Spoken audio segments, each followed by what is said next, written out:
Hello everyone, a very warm welcome to IAS Origin YouTube channel. I am श्रुति झा और आज हम इसरो के एक बहुत ही अच्छे मिशन को स्टडी करने वाले हैं. The name is PROBA 3 mission. तो क्या है ये मिशन? प्रोबा 3 मिशन क्या है? किस एजेंसी का मिशन है? क्या ये इसरो का मिशन है? क्या मोटिव है इस मिशन का और क्या क्या ऑब्जेक्टिव्स रहेंगे? किस प्लैनेट के लिए ये मिशन को स्पेस में सेंड किया जा रहा है, वो हम इस वीडियो में देखने वाले हैं. So ISRO's polar satellite launch vehicle, which is a very successful satellite launch vehicle of ISRO, has been selected to launch this mission. And ये जो मिशन है वो 5th of December 2024 को at 4:12 PM लॉन्च हो चुका है. इनिशियली ये 4th of December 8 PM पे शेड्यूल था, बट लेटर ऑन इसको December 5 के लिए 4:12 पे शेड्यूल कर लॉन्च कर दिया गया है. अब ये जो लॉन्च है वो कोलैबोरेशन है किसका? तो यूरोपियन स्पेस एजेंसी का ये मिशन है और ये NSIL द्वारा इसको लॉन्च किया गया है. तो NSIL क्या है?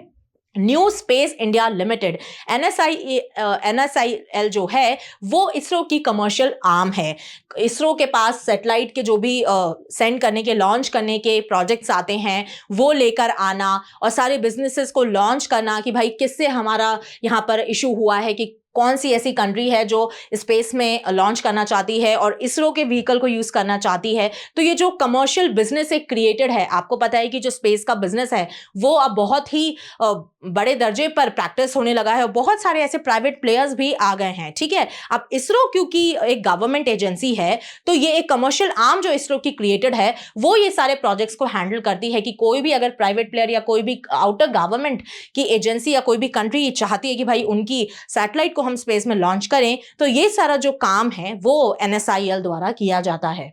Now moving forward about the PSLV. तो देखिए जो ये पोलर सैटेलाइट लॉन्च व्हीकल है ये इसरो का सैटेलाइट का लॉन्च व्हीकल है और इसकी जो सक्सेसफुल जो इसका रेट है कि कितना ये सक्सेसफुल होता है जब भी ये सैटेलाइट को स्पेस में लॉन्च करता है, तो उसका सक्सेस रेट 97% है. मतलब 97% चांसेस हैं कि आपका जो सैटेलाइट आपने लॉन्च किया है अर्थ से वो सक्सेसफुली स्पेस में चला जाएगा. और अगर आप देखो यहाँ पर तो ये इसका जो प्रूवन ट्रैक रिकॉर्ड है वो बताता है इसकी वर्सेटैलिटी और रिलायबिलिटी. ठीक है, ये बहुत ज़्यादा रिलायबल लॉन्च व्हीकल है और काफ़ी ज़्यादा वर्सेटाइल है. आप इसको काफ़ी ऐसे सैटेलाइट्स के लिए जिनका एक वेटेड है, आपको लग रहा है कि भाई ये जो वेट है वो दूसरी सैटेलाइट लॉन्च व्हीकल्स हैं वो लेकर नहीं जा पाएंगी, वहाँ पे PSLV आपका जो है वो एक मददगार के रूप में उभरता हुआ दिखता है. This rocket is capable of launching satellites into various orbits. अलग अलग ऑर्बिट्स में ये सैटेलाइट को लॉन्च कर देता है और यहां पर 1993 से जो है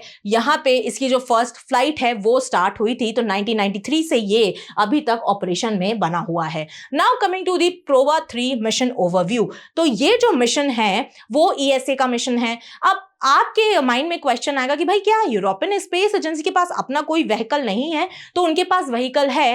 एरियन 6 अभी उनका करंट में है क्योंकि एरियन 5 जो है वो रिटायर हो चुका है. तो एरियन 6 जो है अभी करंट में है, बट क्योंकि इसके अभी ज़्यादा लॉन्चेस नहीं हुए हैं, अभी आई थिंक 3rd लॉन्च इस व्हीकल के द्वारा किया जाएगा. तो ESA ने सोचा कि भाई क्यों ना हम ऐसी एक एजेंसी पे ट्रस्ट करके अपनी सैटेलाइट को लॉन्च करें जिनका एक बहुत ही एक चीपर रेट भी अवेलेबल है और सक्सेस रेट भी ज़्यादा है. वहाँ पर हमारी इसरो एक बहुत ही ब्राइट स्टार की तरह उभर के निकलती है.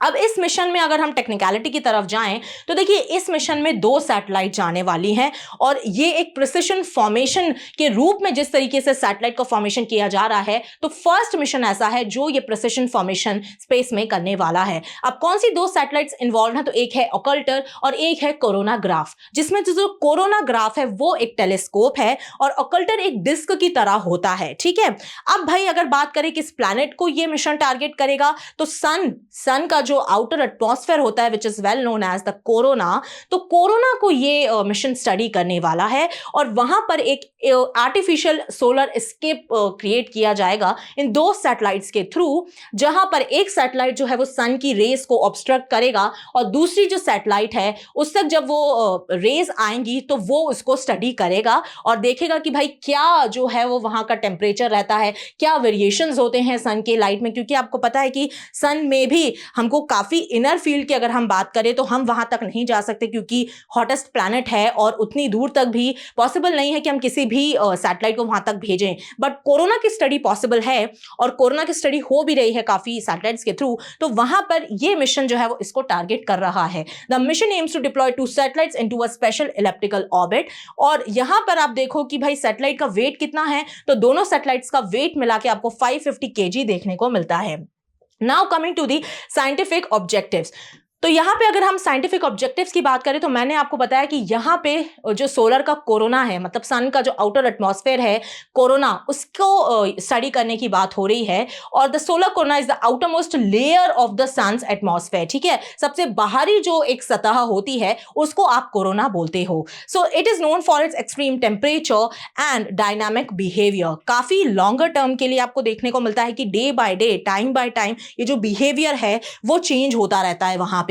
तो ऐसे केस में इन रेस को स्टडी करना और सन में क्या क्या चेंजेस डे बाय डे होते रहते हैं, टाइम टू टाइम होते रहते हैं, वो आपको पता चलेगा। क्योंकि यहाँ पे जो ये ऑब्स्ट्रक्शन, जो ये आर्टिफिशियल सोलर एक्लिप्स क्रिएट किया जा रहा है वो 6 आवर्स तक रहेगा। तो 6 आवर्स तक सैटेलाइट के पास चांस होगा इन रेस को स्टडी करने के लिए। So now how it will work, these satellites will be launched together in a stacked configuration and then separate into a tandem orbit. मतलब एक के बाद एक जो है वो ये दूसरी ऑर्बिट में तुरंत शिफ्ट कर जाएंगी और इस तरीके का अलाइनमेंट क्रिएट करेंगे। आपको दिख रहा है वहां पे सन है, यहां पे जो है वो एक सैटेलाइट है और यहां पे आपको दूसरी सैटेलाइट देखने को मिल रही है। They will maintain a distance of about 150 metres. तो ये जो डिस्टेंस है ये आपका 150 मीटर का डिस्टेंस होगा दोनों सैटेलाइट के बीच में, and forming a solar coronagraph that can create artificial solar eclipse. ठीक है, आर्टिफिशियल सोलर एक्लिप्स यहां पर क्रिएट किया जाएगा। This will allow researchers to observe the corona for up to 6 hours. तो मैंने आपको बताया यहाँ पे जो सोलर एक्लिप्स है वो 6 आवर्स तक के लिए यहाँ पर बना के रखा जाएगा, तो रिसर्चर्स के पास टाइम होगा स्टडी करने के लिए। Now why it is important, देखिए क्यों इंपॉर्टेंट है ये मिशन। तो the mission will demonstrate formation flying technology and rendezvous experiments. 2 satellites को एक टाइम पर यहां पर लॉन्च करने की बात हो रही है। तो जब इनको लॉन्च करा जाएगा तो आगे जाके आपको फ्यूचर में देखा जाएगा कि भाई हाँ, यहां पे हम और ज्यादा इस तरीके का फॉर्मेशन क्रिएट कर सकते हैं, क्योंकि मैंने आपको प्रिसिशन फॉर्मेशन वाली बात बताई कि 2 सैटेलाइट्स को एक साथ लॉन्च करके अलग अलग ऑर्बिट में यहां पर डाला जा रहा है। तो उसी फॉर्मेशन, ये एक फॉर्मेशन फर्स्ट टाइम पे क्रिएट हो रहा है स्पेस में। तो अब और आगे हम ऐसे इमेजिन कर सकते हैं, और अगर इसी से रिलेटेड हमको फ्यूचर में रिसर्च करने को मिले तो वो स्पेस जो इंडस्ट्री है उनके लिए बहुत अच्छी बात होगी। Then it will also help researchers understand solar dynamics and space weather phenomena which can impact satellite communications, navigation and the power grids on Earth. तो certainly these are some of the benefits कि क्या आपको जो है वो इस probe 3 के mission के चलते आपको देखने को मिलेगा। ठीक है, इसके अलावा अगर हम देखें कि ये जो कोलैबोरेशन क्रिएटेड है ESA के बीच में और इसरो के बीच में, ये एक स्पेस डिप्लोमेसी को भी बताता है, क्योंकि आपको पता है कि स्पेस जो इंडस्ट्री है वो आजकल बहुत बढ़ चुकी है। ठीक है, और ऐसे केस में इसरो का जो सक्सेस रेट है और बाकी आप कंट्रीज का देखो तो क्योंकि प्राइवेट प्लेयर्स, स्पेस एक्स हो गया, ब्लू ओरिजिन हो गया, ऐसे बहुत सारे प्राइवेट प्लेयर्स हैं जो स्पेस इंडस्ट्री में आ गए हैं। तो ऐसे केस में इसरो की अगर कोलैबोरेशन अलग अलग कंट्रीज के साथ बढ़ता है तो वो स्पेस डिप्लोमेसी जो इंडिया की दूसरी कंट्रीज के साथ हो रही है उसके लिए एक बहुत अच्छी बात होगी। So this was it for this session. Thank you so much. I hope आपको ये सेशन अच्छा लगा होगा और इस मिशन के बारे में कुछ इंसाइट आपको मिले होंगे। Don't forget to subscribe to our channel IAS origin. Till then पढ़ते रहिए, खुश रहिए। जय हिंद, जय भारत।